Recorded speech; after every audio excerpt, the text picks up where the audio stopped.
Olá, leitores e leitoras fiéis, eu sou Edilton Nunes e hoje é dia de falarmos sobre os easter eggs de The Stand, a nova adaptação de Stephen King.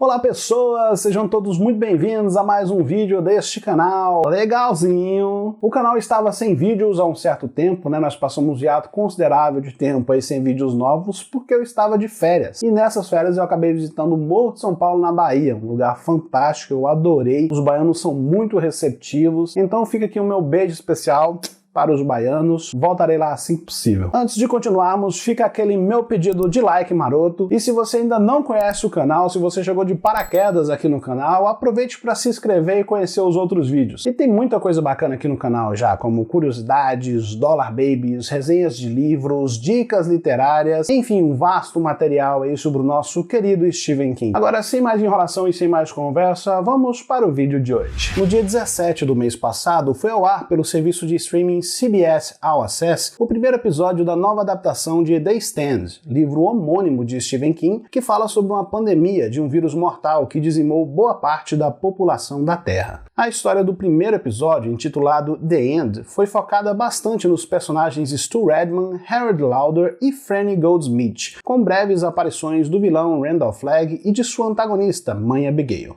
My name is Abigail Fremantle. Além, é claro, de uma introdução rápida sobre como ocorreu a disseminação do vírus mortal da série, conhecido como Capitão Viajante. Entre as várias alterações que foram feitas no decorrer da adaptação dessa nova versão da série, a mais relevante delas talvez seja o modo como a própria série foi contada. Enquanto no livro os fatos são narrados de maneira cronológica, com os personagens descobrindo o Capitão Viajante logo nas primeiras páginas, na série os produtores adaptaram por uma narrativa não linear, ou seja, os fatos não são revelados de cara, Na verdade, eles vão sendo revelados aos pouquinhos, na medida em que alguns flashbacks vão aparecendo no decorrer da história. O primeiro episódio, por exemplo, já começa nos apresentando o personagem Harold Lauder, membro do Comitê de Remoção de Corpos da Zona Franca. Logo nas primeiras cenas, nos deparamos com Harold ajudando seus colegas a limpar corpos podres de uma igreja. E no livro, essa cena só aparece mais ou menos na página 600, por aí. A própria cena de abertura do livro, que mostra o soldado Charles Campion tentando fugir do vírus mortal que teria sido espalhado na instalação governamental onde ele trabalha, só aparece mais ou menos na metade do episódio, e nós só vamos realmente compreender quem é esse personagem só no final do episódio, consolidando assim a escolha narrativa dos produtores da série por esse formato não linear. Até o momento da publicação deste vídeo foram exibidos ao todo 5 episódios, e nesses 5 episódios alguns easter eggs apareceram. Se você é um leitor fiel atento, provavelmente já percebeu a maioria deles, mas pode ser que tenha deixado passar algum batido. Por isso eu trouxe esse vídeo especial para vocês para falarmos um pouquinho mais sobre os easter eggs que aparecem em The Stand. Logo no início do primeiro episódio, quando o personagem Harold Lauder está em busca de sobreviventes e ajudando seus colegas a limparem os corpos de uma igreja, vemos um quadro na parede. Trata-se do filme The Dark Man, Vingança Sem Rosto, do diretor Sam Raimi, lançado em 1990, que conta a história de um super-herói que sai em busca de vingança após ter seu corpo mutilado por queimaduras. No livro que deu origem à série, um dos nomes do personagem antagonista do Randall Flagg, um dos maiores vilões do universo de Stephen King, é justamente The Dark Man, ou O Homem de Preto. Ele usa esse nome principalmente na série de livros A Torre Negra, da qual ele é um dos principais antagonistas. A primeira aparição desse personagem, que como eu disse anteriormente é um dos personagens mais importantes do universo de Stephen King, se deu pela primeira vez no poema gráfico The Dark Man, lançado recentemente pela Dark Side Books aqui no Brasil. E já tem resenha desse livro aqui no canal, eu vou deixar aqui nos cards para vocês estarem dando uma conferida. Logo no início do episódio, em uma das escavadeiras que aparece na série, também podemos ver ao fundo o logotipo North. Na série de livros A Torre Negra, que possui ligação com vários outros livros de Stephen King, incluindo A Dança da Morte, North Central Positronics é uma empresa especializada na produção de robôs, de propriedade da Sombra Corporation, muito importante para o desenvolvimento dos eventos que acontecem no livro. Uma curiosidade interessante, a palavra Positronics, que é usada pelo King para mencionar essa empresa, é muito provavelmente uma referência ao escritor de ficção científica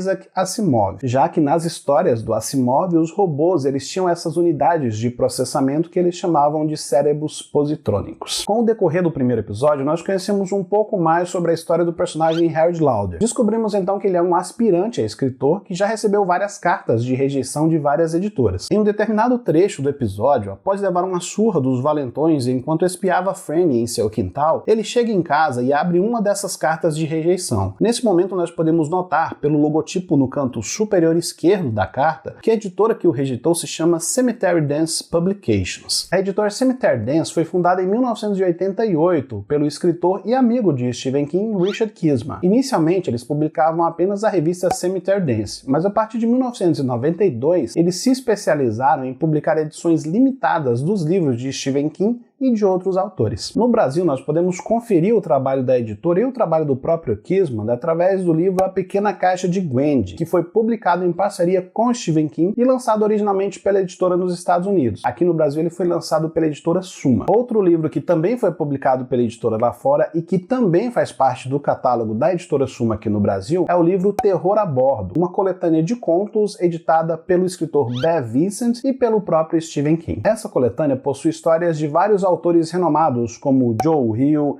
Richard Matheson, Ray Bradbury e, é claro, o próprio Stephen King. Como eu já falei anteriormente, Harold ele é um aspirante a escritor que já recebeu várias cartas de rejeição de algumas editoras. Acontece que nesse episódio é mostrado que ele tem o costume de prender essas cartas de rejeição em um prego na parede do seu quarto. Essa referência provavelmente foi inspirada na história do próprio Stephen King, já que ele mesmo tinha esse costume. Ele revela isso no livro Sobre a Escrita, que é uma espécie de autobiografia misturada com um manual de escrita. O livro já foi lançado pela Suma de Letras aqui no Brasil e eu vou deixar o link dele aqui na descrição deste vídeo para vocês estarem dando uma olhada. Ainda nesse mesmo trecho do episódio, mais um pouco antes, assim que o Harold chega em casa, nós podemos observar um pôster grudado na parede do seu quarto com um rosto vermelho agonizante. Trata-se da capa do álbum In the Court of the Crimson King, disco de estreia da banda inglesa de rock progressivo King Crimson. E especula-se que o nome dessa banda e as músicas desse álbum inspiraram Stephen King na criação de um dos antagonistas da série A Torre Negra, o personagem conhecido como o Rei Rubro. Eu não vou entrar em mais detalhes sobre esse personagem, porque seria um spoiler da Torre Negra e porque eu também estou preparando um vídeo especial sobre ele. Na verdade, eu estou preparando um vídeo especial sobre os vários antagonistas do universo de Stephen King, então o Rei Rubro tem um lugar especial aí nessa lista. Logo, logo sai aqui no canal. Com o decorrer do episódio, continuamos acompanhando a jornada de Harold e Franny, após o capitão viajante ter dizimado boa parte da população da Terra, até o momento em que eles chegam em um antiquário, quando ele encontra uma antiga máquina de escrever. Podemos notar nesse momento que na etiqueta que mostra o preço da máquina está escrito o número 217. Na cronologia do multiverso de Stephen King, esse número 217 é o mesmo número do quarto de hotel mal assombrado do livro O Iluminado. A própria máquina de escrever que aparece nesse episódio é na verdade uma réplica da máquina de escrever que aparece no filme O Iluminado, do diretor Stanley Kubrick. Nessa mesma cena, nós ainda podemos notar que esse antiquário, onde aparece a máquina de escrever, se chama Derry & Sons. Na cronologia do multiverso de Stephen King, Derry é uma cidade fictícia da topografia do estado do Maine, onde se passam várias histórias de Stephen King, como It, a Coisa, a Insônia, o Apanhador de Sonhos, entre tantas outras. Ao final do episódio, quando se inicia a contagem regressiva que vai liberar o Capitão Viajante na Terra, podemos ver no painel de controle da sala onde está o personagem Campion os números 023716. Esses números, se somados, resultam no número 19. Essa provavelmente trata-se de outra referência ao universo da Torre Negra, já que neste universo o número 19 é muito importante, sendo citado inclusive várias vezes no decorrer da história. No episódio 2, quando o personagem Lloyd vai para a prisão, nós descobrimos que o local onde ele está tem o nome de Centro de Correção Prisional Carmody, quando isso aparece escrito nas costas do macacão que ele está usando. Trata-se muito provavelmente de uma referência ao personagem da senhora Carmody, uma louca, uma fanática religiosa e que aparece no conto O Nevoeiro, do livro Tripulação de Esqueletos. Em um determinado trecho do episódio 3, nós podemos ver um tapete já muito famoso no universo de Stephen King. O padrão ideográfico que aparece nesse tapete é o mesmo do filme O Iluminado, do diretor Stanley Kubrick, que já apareceu em vários filmes e séries por aí afora. E este foi o vídeo de hoje, leitores e leitoras fiéis. Espero que vocês tenham gostado e não se esqueçam de acessarem o nosso site, stephenking.com.br, para saberem um pouco mais sobre as curiosidades, resenhas resenhas, dicas de livros, enfim, há um vasto universo aí sobre o nosso querido Stephen King. Também estamos no Twitter pelo link twitter.com/StephenKing_BR e no Instagram pelo link instagram.com/StephenKing_BR. No mais, eu gostaria de desejar a todos longos dias e belas noites.